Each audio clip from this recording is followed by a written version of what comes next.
Hi friends, when crisis comes, who you really are? The anxious thinker, the reluctant warrior, the passionate slave, or the frightened ego? Crisis does not create us, it reveals us. And few works in world literature expose the human being in crisis more powerfully than the Bhagavad Gita and the plays of William Shakespeare.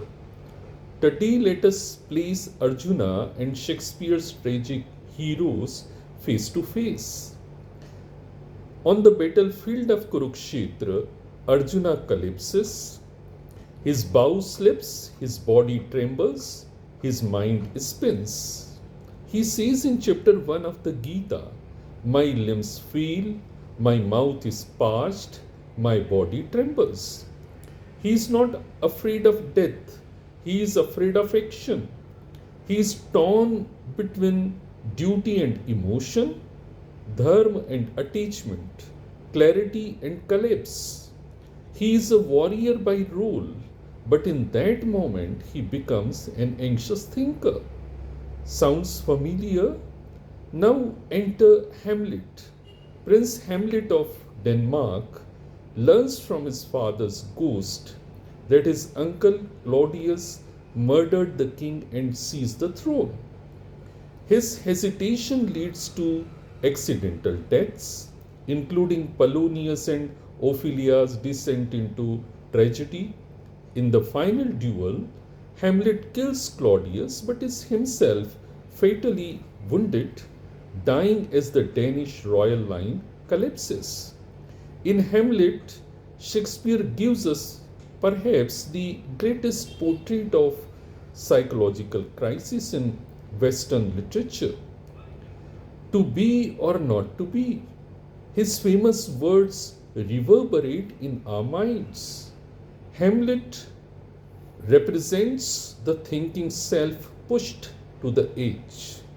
He is not merely a man who must act. He is a mind that cannot stop thinking about action. Thus, conscience does make cowards of us all. He embodies the modern psychological individual, self-aware, self-questioning, almost painfully reflective. If Arjuna collapses on the battlefield, in the Bhagavad Gita, Hamlet collapses in the battlefield of his own mind. Hamlet is not weak, he is intelligent, painfully intelligent. He overthinks, he analyzes, he questions morality, destiny, revenge, death, existence. Like Arjuna, he stands before action, but thought paralyzes him. Both men face war, both hesitate, but their guidance differs. Here is where their paths diverge. Hamlet turns inward, but without anchor. His introspection spirals. Arjuna also turns inward, but he turns toward Krishna. The difference, one mind debates alone, the other mind listens. The Bhagavad Gita does not dismiss emotion. Krishna does not shame Arjuna. Instead, he expands his vision. He shifts Arjuna from ego to self, emotion to awareness, attachment to dharma. Crisis becomes a doorway to awakening. Shakespeare shows us what happens when ego governs crisis. Now take a look at Macbeth. Scottish general Macbeth receives a prophecy from three witches that he will become king. Urged on by Lady Macbeth and consumed by ambition, he murders King Duncan and seizes the throne. Racked by guilt and paranoia, he commits further killings to secure his power, descending into tyranny. His enemies rise against him, and Macbeth is killed in battle, fulfilling the prophecy in an unexpected way. Macbeth stands for ambition without clarity, desire without self knowledge. Macbeth refers to his vaulting ambition. He says, I have no spur to prick the sides of my intent, but only vaulting ambition. He admits something terrifying. He knows he has no dharmic ground to stand on, no injustice to correct, no threat to eliminate, no duty compelling him, no divine command, only ambition. He has no legitimate motivation, no moral justification, no external compulsion, no righteous cause. His ego driven aspiration leads him to the tragedy of his life. Now let us take a look at King Lear in King Lear. At the beginning, Lear decides to retire and divide his kingdom among his three daughters, but on one condition. They must publicly declare how much they love him. It's not succession planning, it's emotional theater.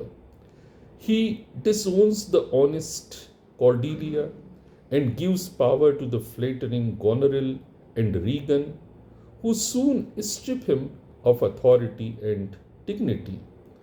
Betrayed and cast out, Lear descends into madness during a violent storm and gradually awakens to humility and compassion.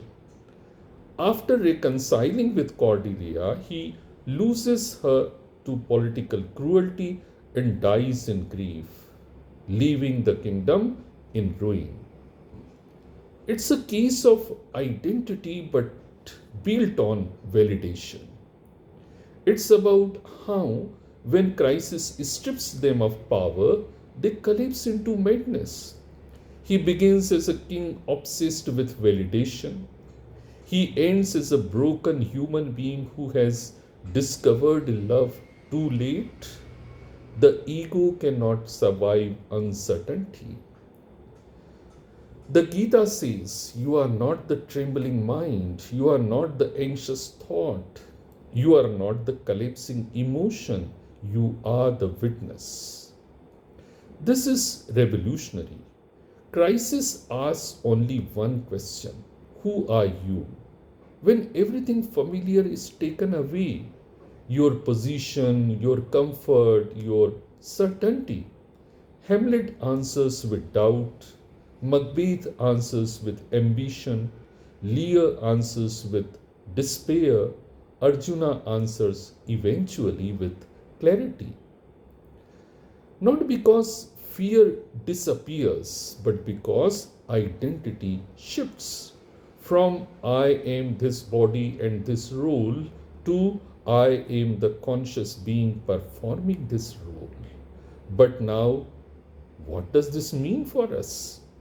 We are not standing on Kurukshetra, but we face professional collapse, family conflict, illness, rejection, public failure.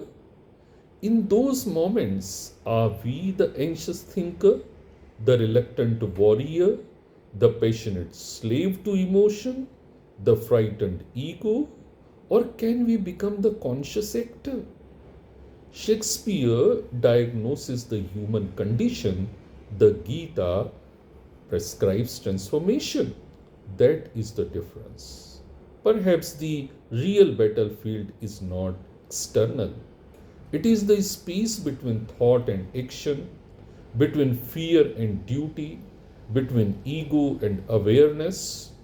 The tragedy of Hamlet is hesitation without transcendence.